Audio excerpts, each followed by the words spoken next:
Hello and welcome to another WhatCulture Wrestling Roundtable podcast. I'm Adam Wilbourn from WhatCulture, joined by the Dudley boys of WhatCulture, Michael Hamflett and Michael Sidgwick, to preview this Sunday's TLC pay-per-view. But before we get into it, if you're a fan of this sort of thing, make sure you subscribe to WhatCulture Wrestling on either iTunes or Spotify for daily podcasts where we review Raw, SmackDown. We'll be reviewing TLC. We have more roundtable discussions, interviews, and a roundup of the week, complete with a bloody good quiz, of course, on WrestleCulture. But gents, looking ahead to TLC, does this have the potential to be WWE's best pay-per-view this year? I think had they not got in the way of it with so much television that has disappointed based on the early announcements from the card, I think it'd stand a chance. Pay-per-view, it's gone under the radar a bit because so much of WWE's weekly churn is so tough to work through and wade through. But pay-per-view since SummerSlam has been pretty good. Yeah, Crown Jewel's great. If we ignore Crown Jewel Super Showdown and Super was Showdown, awesome. WWE's pay-per-views have been pretty solid for them, especially considering how bad the WrestleMania slump was. They did well. SummerSlam, bless them. Did Hell they in do a Cell, well? bless them. Evolution, bless them. No, Evolution legitimately one of the best pay-per-views of the year. Probably one of the best WWE pay-per-views of the decade, I would say. I loved it. Absolutely loved it. Survivor Series, fantastic again, especially with having to change the double main event on 5 days' notice. They've got form for the second half of this year. So if the main events deliver on their promise, I think we'll be able to forget just how awful Raw in particular has been this last couple of months. What's key for me is how it's sequenced. There's potential for 3 outstanding matches, genuine WWE Match of the Year contenders. And if they can just exercise a bit of discipline, a bit of restraint, and just allocate the right time to the 3 matches, which we will get into imminently, then yeah, it has got the potential to be something really quite special, I think. I think this is probably the B-level pay-per-view that I'm most looking forward to this year in terms of WWE. And the good thing is, as well, is where it's been placed in the calendar, you almost have the chance to reset everything at the Royal Rumble anyway. Often we worry that with these B-level pay-per-views, they just sort of keep the things ticking over so they can resolve it at a SummerSlam or a Survivor terrible Series. Match finishes. And yeah, exactly. Whereas this one, I think, look, whatever happens, you're looking forward to the Royal Rumble as something, so it's a stepping stone, as opposed nice to just sort of spinning the wheels. Not thinking of them as one of 3.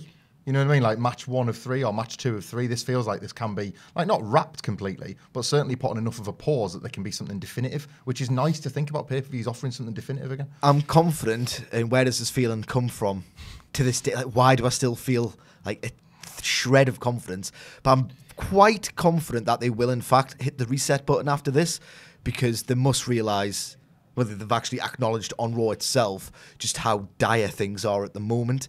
So I think they will hit the reset button, and I think we might get some good conclusive finishes. On a pay-per-view. Imagine saying this 10 years ago. I think the pay-per-view will generate some conclusive action. I think we'll settle some scores. Yeah. I think it actually might. 12 matches. Yeah, on the too card. many. I've changed my mind. Too many. As it stands, 12 matches on the card. Obviously, a couple of them will probably be relegated to the pre-show. But with that in mind, and with the variety of matches that we have, do you think the good matches will outweigh the bad?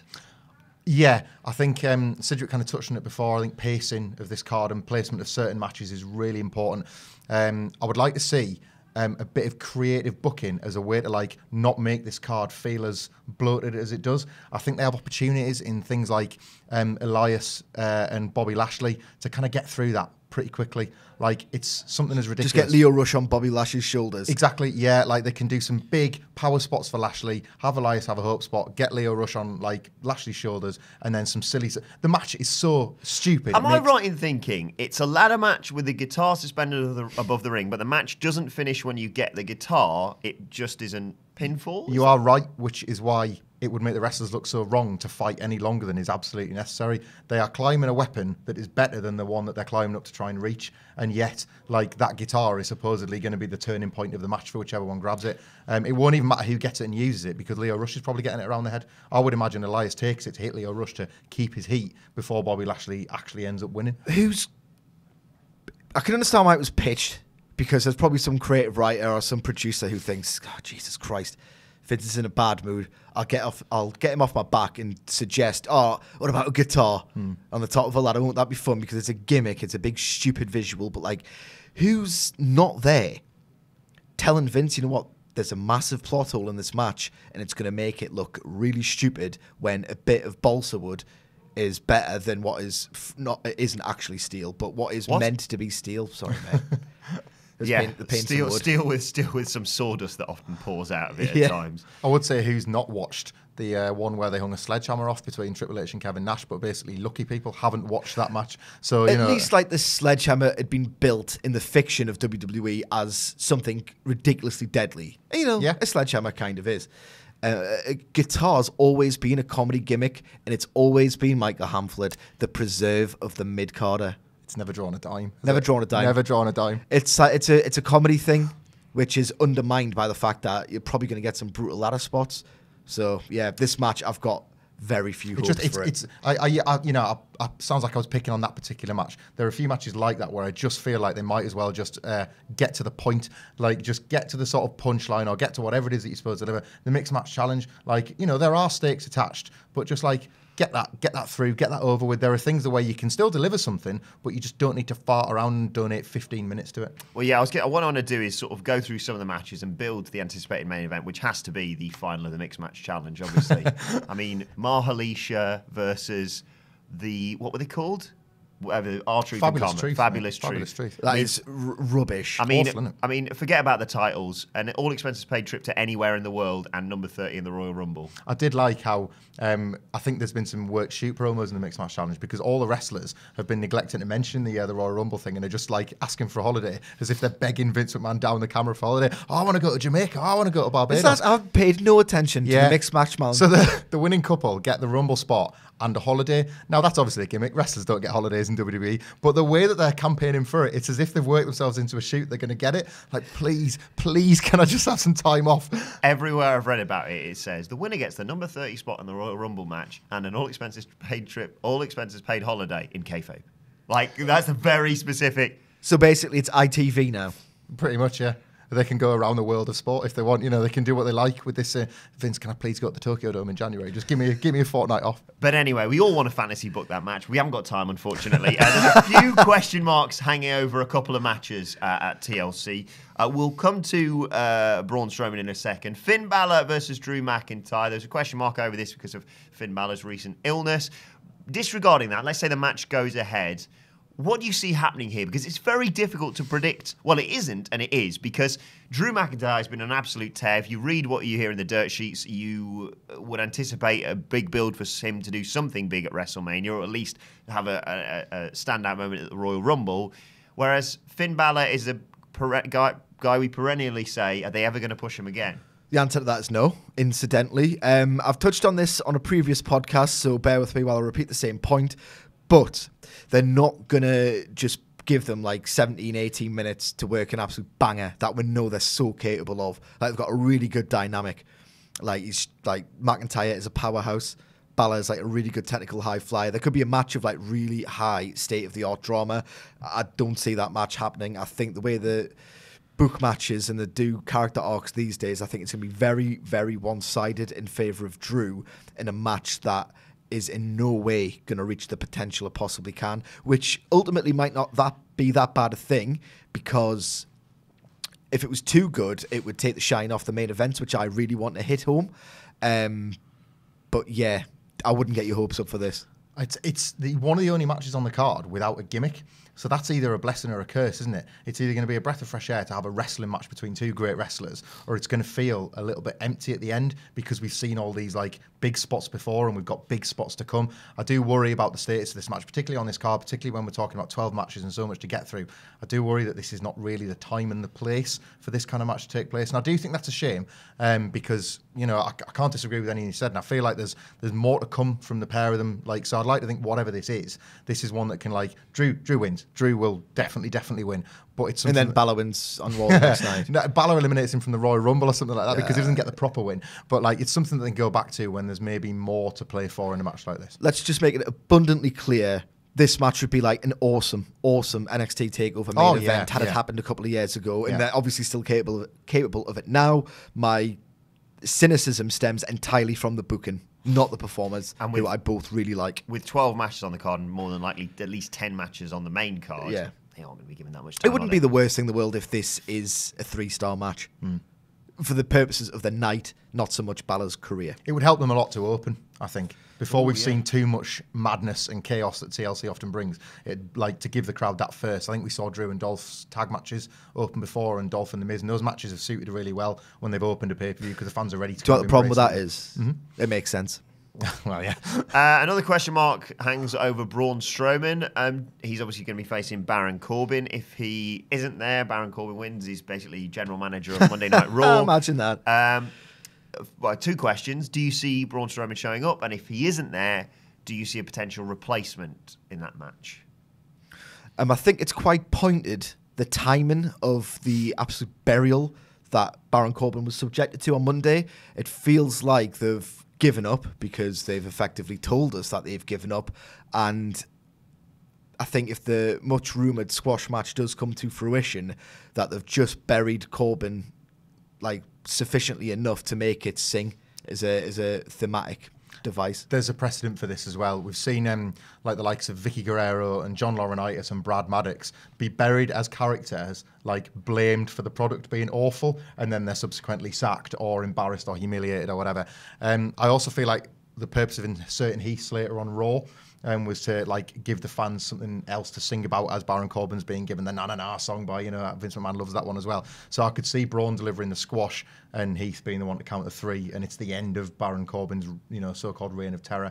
I don't know what that necessarily does for the health of Monday Night Raw, but I genuinely think they think it'll somehow help because a storyline character is no longer part of the proceedings. So yeah, I do actually foresee Strowman kind of getting this out the way. It won't help. Like, remember when Roman Reigns was going to win the Universal title and reclaim it from Brock and reclaim Raw, the very brand, and it was magically going to be good again. Like, that company is fundamentally broken. It's on bizarre a what they level. think is a fix, isn't it? I think it's bizarre to think that like Baron being gone will somehow like be this breath of fresh air on Monday nights. It probably won't, but I think definitely won't. The match will be satisfying if nothing else. And it'll be exciting to see what happens with Braun Strowman and Brock Lesnar at the Royal Rumble, which would come about if he beats Baron Corbin here. Braun Strowman is obviously a monster who's fantastic at wrestling. On the other hand, you've got Nia Jax. She's going to be facing Ronda Rousey.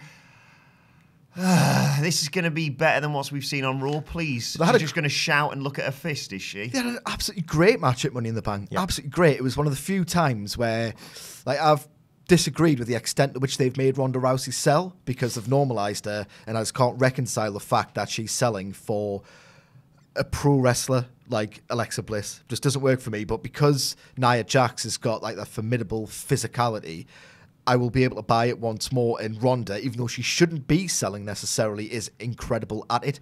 So I generally think this should be a good match, actually. And I don't think it'll be too broad or on the nose a la what I expect of the Finn Balor-Drew McIntyre match, because unlike Finn Balor, they actually really care about Ronda Rousey. So I think, yet again, she's going to go in there with really muted expectations and deliver something incredible, because that's just what she does. I actually think this is an opportunity for the company, again, to sort of use a match to help this card move along at quite a clip. 12 matches, lots to work through, plenty of stakes for this one. But I think there would be something quite cute and cool in having Ronda sort of score like a UFC-style flash victory over Nia. Nia goes in arrogant, swings that big right hand, and then Ronda just catches it, puts her in the armbar, taps her in, say, like 10 seconds. Nia gets up selling, hurting, but like shocked and annoyed, and it leaves her free. I've kind of like suggested that she might have some involvement in the main event later in the card, and it justifies why she can still walk out giving it a bit of this, but still able to like swing that later on at maybe Becky Lynch's expense. It would be awesome if she actually went for the punch and then Ronda just instantly grabbed her arm and just did the judo throw. Like, that would be an awesome spot. And then straight into the armbar. That would be really good. There's a place on a card for like an energetic. It's not a squash. It's not like a squash yet. It's not a fluke. And there's a space on the card for a couple of matches like that. And like I say, I think it would free Nia up if they want to do more with that character later on. Yeah. We're going to have to rush through this because we've got so many matches to get through. The triple threat tag match is going to be absolutely phenomenal. As long as we hit 10 minutes, we'll be all right. I don't doubt that. There is a match that is taking place between Natalya and Ruby Riott, a tables match. But a very simple question. Is Natalya going to go through the table with her late father on it, basically? Yes. I'll start if that's okay. Yeah, please. In the week that Vince McMahon sent one character out to criticise Brock Lesnar's 2002 reign and then scripted somebody to mention something from 1997 later in the night, he's obviously having a week where he's enjoying bantering off the Hart family, and this is one of his best ever attempts at it, I think. Bret Hart pioneered table bumps in WWE in 1995, and now he gets to watch his niece go through her dead dad in a version And of his it former tag team partner and great friend. in 2018. I can't see a way in which Natalya wins this match, because the visual, it was probably crystallised in Vince's head the moment he sent some poor member of staff out to get a Jim Neidhart printed on a table. Like, that was it. That was the moment he figured out that finish. I think even if the plan wasn't to do this, and he thought, you know what, I've basically had Natalya just get the piss beaten out of her for about a good solid calendar year at this point. We'll give her something nice for Christmas. And then he saw the better Christmas present. God damn, pal, look at that. And I think he's so popped by visuals and cruelty that he's just looked at it and thought, Natalya's going through it. He might as well have a ribbon round it instead of Jim Neidhart that he's going to tear open on Sunday for himself. Oh, God, I think on a very Schadenfreude black comedy, I'm a bit of a ghoul level, this is the match I'm most looking forward to, because I just want to see how far they can go. It's criminal if it like, goes on the pre-show. It's criminal. Saudi Arabia, Jim Neidhart's death. Like, this company's horrible. This company's absolutely horrible, and I want to see the natural conclusion to this. A match that's had a terrible build, but should be one of the best matches on the night, is, of course, Seth Rollins versus Dean Ambrose for the Intercontinental Championship. Do you think that they can hopefully make us all forget about the horrible bum injections, all this place smells thing that they've done to build this? That's the task, isn't it? That's the task in front of Ambrose and Rollins, is to create something that we believe they're capable of, where the storyline hasn't. I'm starting to get the fear that we're going to get some sort of finish involving Renee Young, you know. The persistent references from Corey Graves to her, and a little thing she threw in commentary that I noticed when I was rewatching Raw about how well... Why would you watch it again? If he wins the Intercontinental No, title, I'm asking you a question. He is a glutton It's for not a punishment. rhetorical question. Why did you watch that show more than one time? I would like to consider myself a professional, but it's only to make jokes at their expense in a TLC preview piece. So it's Right. sort of like... It kind of like... Oh, so it was for work. Yeah. You got paid to do it. I literally got paid to Right, watch that's Raw, fine, and a that's lot of it was still quite suffering. Right, that's fine. No, yeah, she made some sort of reference about how, like, you know, if Dean wins, it's good for my household, and that's like, I'm getting more and more concerned. Why would they keep forcing her on the spot against storyline like convention to talk about this? If that table's ringside rather than on the stage, I could see her being introduced into this as Rollins climbs the ladder, and I do think the belt's like better off with Ambrose as well. So I'm going to go with the Ambrose win. I just hope the match reminds us why we were once so excited about the program. I'm not too bothered about the result. I just think that's where they'll go with it. I think it'll be really good. I think it'll be really good, and I think it will almost eradicate how terrible the build is, and this thing will live on. It's always a really good continuation of the feud. Yeah. They've always had really good chemistry. They've always had really good matches. Like, you can go back into the archives. It might be on the Hidden Gems on the network, actually. They were absolutely fire in Florida Championship Wrestling. It's the only good thing to come out of developmental since OVW was outstanding under Jim Cornette's stewardship. So we know they're really good. And better yet, like, there'll be callbacks to their previous matches, but in a subtle, not really on the nose way. I'm expecting something like really rich and exciting.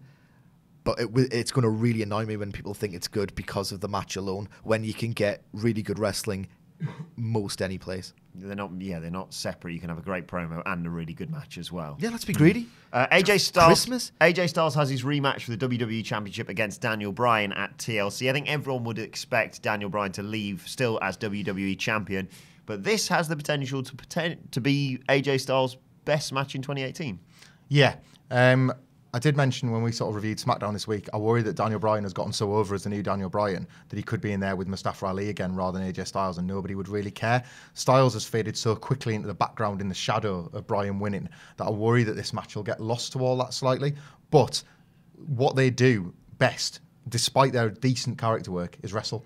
So I think even in spite of the fact that, like, Bryan is going to win this and move on to bigger and better things, they won't allow this to be boring and allow this to be dull. And we saw that with AJ and, like, Nakamura, and to a lesser extent AJ and Joe towards the end of that program. And I just think that, like, Bryan and AJ don't have it in them to be boring, and that gives me pause to think that this is at very, very least going to be the sort of on the level of, like, AJ's, I want to say best title matches, but AJ's moments where you remembered why they put so much faith in him for such a long time. I think Bryan's got that with him.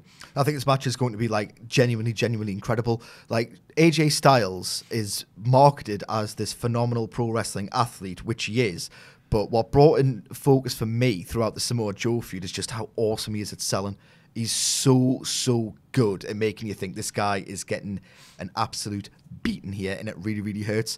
And if you combine that with Daniel Bryan's just sickening, like, striking, he's scraping people's faces off at the minute. He's bending their limbs in places where they shouldn't go. And I think the prospect of Daniel Bryan doing this to AJ Styles and AJ Styles selling it as if it's near death, like, it could be really, really, like, almost a big fight feel. I know we've had, especially AJ versus Nakamura at WrestleMania, like a really underwhelming version of what WWE thinks a good technical wrestling match is. That's not happening on Sunday. I'm almost going to guarantee that this is going to be something really, really good. A big fight more than a very good but should have been great wrestling match. Certainly benefits again from, as we said, being the probable end of the programme. Like, you feel as if that this can be wrapped up here, and that's nice to go into that match thinking there's a sense of finality about this. I don't think it's going to be the end of the programme. No? Because what else would they do at Royal Rumble, given that they are literally incapable or unwilling to do a one-shot? I suppose. I think AJ goes in the Rumble. I think, You know what they want to promote him as a contender. Just to go off the beaten track a little bit. In the 2000s, the WWE experimented with, knowing that the Rumble match was the draw, they would experiment with putting a mid-carder. You talked about Mysterio quite a few times having that match. Hardcore Holly Kennedy. Hardcore Holly Kennedy. Like, and some of them didn't work. Like, some of them didn't really work, but some of them, like Edge and Dolph Ziggler in 2011, that was the first time I really took notice. After the Bryan match at Bragging Rights, Ziggler did it with Punk as well, I think, the that, following year. To a lesser extent. But, like, the Edge match was great, and I would like them to just have, like, a one-shot program. Wouldn't that be bloody great? And not a rematch on the back of it with, like, just someone who's just a mid-carder who can actually... Buddy Murphy looking for redemption for Mustafa Ali on SmackDown. Something like that. Just something like that can just put in the eyes of the audience, we've got someone here who you can pay attention to, who's not going to win because we're not there with them yet, but just a litmus test for a certain mid-card performer, that would be nice. Absolutely. Right, finally, the big question everyone wants to know the answer to. Where do you think R-Truth wants to go on holiday if he wins the mixed match? No. He wants to go in the Women's Royal Rumble. Will Becky Lynch lose her title at TLC? Yes. It's the perfect storyline, and it's so predictable precisely because it makes so much sense. It's the one time where someone who's incredibly over the audience, people would accept her losing, and especially losing the championship, because we can foresee the path that leads her to the main event of WrestleMania, perhaps. What's so perfect about this, and there is something a bit weird about comparing this revolutionary female performer to a man yet and yet again, but I think she would be gladly, why wouldn't you want to be compared to Stone Cold Steve Austin? Yeah. Like, we've had the blood, we've had the promos, we've had the anti-hero, we've had all these... like mint parallels to the Steve Austin character. We've had the injuries, so many eerie parallels. And here's another one: that SmackDown Women's title is Steve Austin's 1997 Intercontinental title, and Ronda Rousey's Raw Women's title is Steve Austin's WWF title in 1998. It's something that she needs to get rid of to get somewhere better. I'm frustrated that they didn't strip it. Like, I'm frustrated they didn't take it off her. I think that would have suited this gimmick more. I have more worries that nobody can absorb losses in WWE anymore. I have worries that, like, Vince tires her between now and the Royal Rumble, and she doesn't win the Rumble, and then we're all left scratching our heads thinking, well, what they're doing with Becky Lynch at WrestleMania, and she ends up in some sort of meaningless match. I'm also slightly concerned that, like, I feel like they've cooled on her in their efforts to get Charlotte back up to that level. I genuinely think they're looking towards a triple threat at WrestleMania rather than a singles match. If they can wedge Charlotte in, they'd rather do that. Of course, either way, what we're left with here is Asuka winning this match to keep it based on TLC. But I've got more concerns about Becky Lynch post a loss. I'd have rather they just got the title off her when she was injured.